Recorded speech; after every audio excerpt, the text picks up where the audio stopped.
प्रदीप मिश्रा जी, आपको अंतिम अवसर है। जी न जाने कौन से 30 मार का समझ बैठे हैं अपने आप। बोलने का अधिकार तुमको नहीं है, मुंह बंद रखना चाहिए।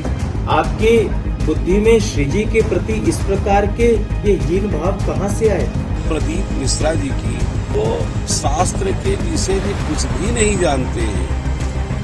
अभी शास्त्र का कहा अंगा उनको नहीं आता है। जिन प्रमाणों की आप बात कर रहे हैं, अरे और बड़े बड़े विद्वानों को छोड़ दीजिए, इतना ये दांत और इतना बच्चा बहुत है आपके प्रमाणों का जवाब देने के लिए। एक एक बात को प्रमाण, जो आपने प्रमाण दिए ना, इनकी काट मैं बताऊंगा। मैं समझता हूँ कि उनमें अभी परिपक्वता बाकी है। जब वो परिपक्वता पूरी हो जाएगी तो उनको ये लगेगा कि उन्होंने क्या कह दिया। जब तक किशोरी कृपा नहीं करेगी तब तक ब्रह्मा भी चाले तो राधा रानी के तत्व को हम जान नहीं पाएंगे। अज्ञान से भी बड़ा घातक है अधूरा ज्ञान। राधे राधे दोस्तों, प्रदीप मिश्रा ने राधा रानी और ब्रिजवासियों को जो कहा है, इससे संत समाज बहुत नाराज है। यहाँ तक कि प्रसिद्ध कलाकार अनूप जलोटा और चित्र विचित्र ने भी प्रदीप मिश्रा के खिलाफ कहा है।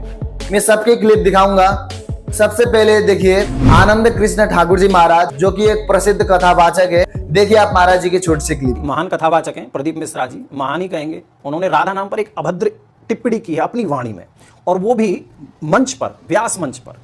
तो जब मैंने उसको पूरा सुना तो मुझे भी बहुत कष्ट हुआ, और मैं समझ सकता हूं जब मैं इतना आहत हुआ तो प्रेमानंद बाबा तो कितना आहत हुए होंगे उस वाक्य से, उन शब्दों से। उनका हृदय कितना विदीर्ण हुआ होगा उन बातों से। तो मुझसे जब नहीं रहा गया तो मैं आपके बीच में आ गया। प्रेमानंद बाबा को गुस्सा आया, आवेश में आए, उनका एक जायज कारण था। लेकिन आहत मैं इस वजह से हुआ हूं कि जितने भी ब्रजवासी हैं, बड़े बड़े कथावाचक, बड़े बड़े महामंडलेश्वर, अपने आप को महान संत बताने वाले, बड़े बड़े मंचों पर, सोशल मीडिया पर सनातन धर्म का ढिंढोरा पीटने वाले, वो चुप क्यों हैं? ये मैं अभी तक नहीं समझ पाया हूं।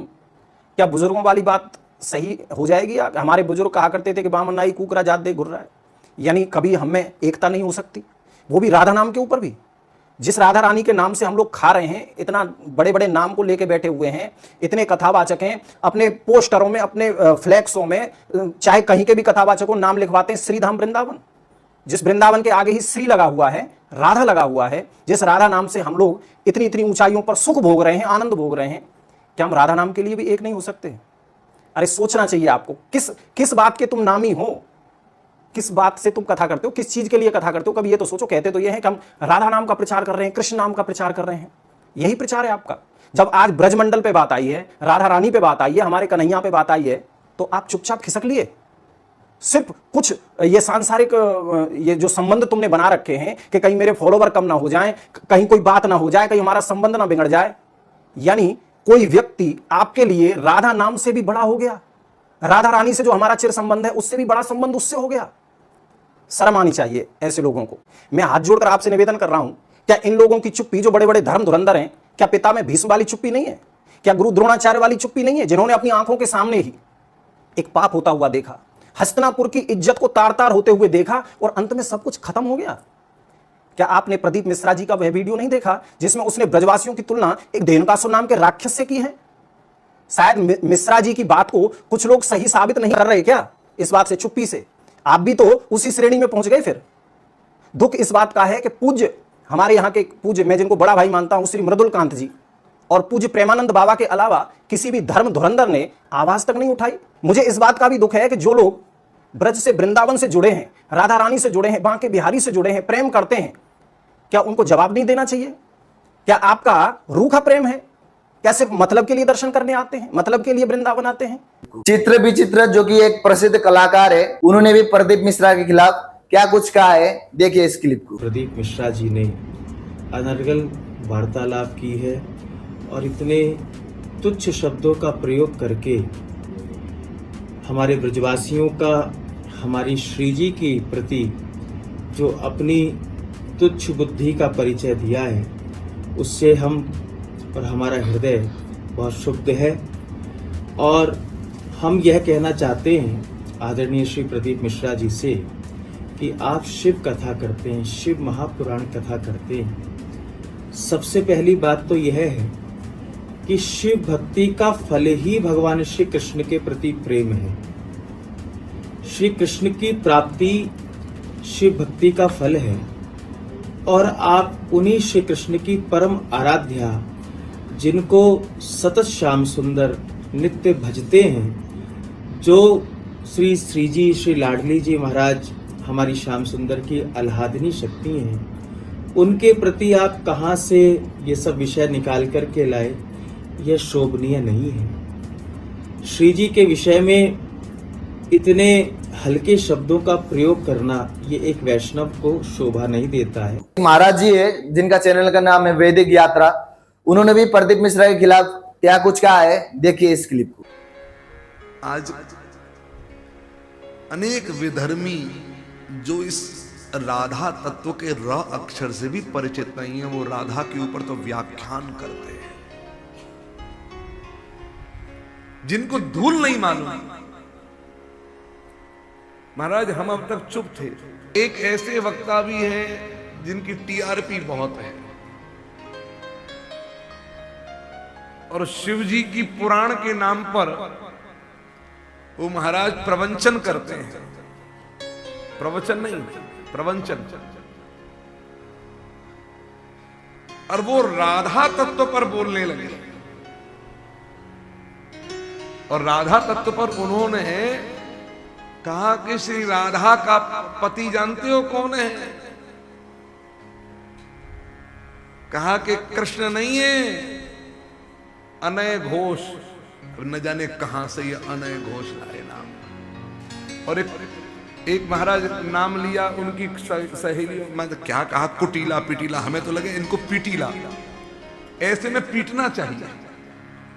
एक प्रसिद्ध कथावाचक जिनका नाम है आचार्य निशांत मिश्रा जी महाराज, उन्होंने भी प्रदीप मिश्रा के खिलाफ क्या कुछ कहा है, देखिए इस छोटे से क्लिप को। अभी जो कथावाचक की टिप्पणी आई थी मैंने, जिसपे बड़ा वेदना होती है उसको सुन के, जो कि श्री हमारा प्राण है श्री जी, किशोरी जी हमारी आराध्य, हमारी आत्मा है, उनके बिना सब कुछ सूना है, कुछ है ही नहीं, जीवन निरर्थक है। जब टिप्पणी आई और परम पूज्य प्रेमानंद जी महाराज ने उस टिप्पणी का जवाब दिया तो सुन के कलियों को थोड़ी ठंडक पहुंची कि श्री जी का, प्रेमानंद जी महाराज कहाँ आज भी चर्चा हो रही थी, तो प्रेमानंद जी तो कब क्यों पता नहीं जा चुके हैं, वो साक्षात श्री जी हैं उनके स्वरूप में। वरना आप सोचिए, जिसकी किडनी नहीं, जिसके एक भी किडनी नहीं है, वो बैठे हैं और जब तब संयम कर रहे हैं, रात्रि 2 बजे जग जाते हैं, इतनी दूर से चल के आते हैं, फिर सत्संग करते भक्तों के साथ। मैंने तो इतने नजदीक से दर्शन किए महाराज, ऐसा लगता है उनके सामने बैठ जाओ कि दूसरा सूर्योदय हो रहा हो। परम पूज्य प्रेमानंद जी महाराज के सामने बैठ जाओ तो ऐसा लगता है द्वितीय सूर्य, द्वियो एवं भास्कर, दूसरा सूर्योदय हो रहा हो। तो श्री जी के बारे में कोई भी अनर्गल बातें कहे, जो वैष्णव हो, वैष्णवपंथी हो, श्री जी को मानने वाले हो, वो तत्काल प्रभाव से उसका जवाब दे। क्या हजारों लोग उनको सुन के भी शांत हो जाते हैं? लाडली जी के बारे में ऐसी बातें कही। प्रदीप मिश्रा के खिलाफ पूज्य श्री वल्लभ आचार्य जी महाराज ने भी क्या कुछ कहा है, देखिए इस छोटी सी क्लिप को। प्रदीप मिश्रा जी की तो वो शास्त्र के विषय में कुछ भी नहीं जानते हैं। अभी शास्त्र का काखा काखा अंगा उनको नहीं आता है। हमको कहना नहीं चाहिए, पर अब आप लोग सब पूछ रहे हैं इसलिए हम कह रहे हैं कि उनको कुछ भी नहीं आता है। और शिव पुराण की तो कोई चर्चे नहीं करते, शिव पुराण के नाम की खाते केवल मात्र। जितने टुटका वो बताते हैं वो शिव पुराण में कहीं लिखे हुए नहीं है। ये शास्त्र जो है ये टुटका बताने वाले शास्त्र नहीं है कि तुम बेलपत्र सीधा कर दो कि फिर टेढ़ा कर दो कि उल्टा कर दो, दाएं कर दो कि बाएं कर दो।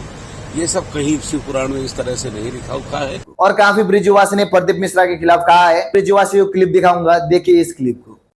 आने वाले 24 जून को बरसाने धाम में पद्म श्री पूज्य श्री रमेश बाबा महाराज जो कि विरक्त संत हैं, उनकी अध्यक्षता में विशाल महापंचायत का आयोजन होने जा रहा है। प्रदीप मिश्रा जी, आपको अंतिम अवसर है, आप आके नाक रगड़ के राधा रानी जी से क्षमा मांग लीजिए। आप अखबारों में खबर छपवा रहे कि अमुक से राजीनामा हो गया, अमुक महाराज से हो गया, वो भी मना कर रहे हैं। कभी तुम आचार्यों के नाम लेके कहते हैं, कभी कथावाचकों का नाम लेके कहते हैं कि उनका फोन आया, उन सबने खंडन किया है।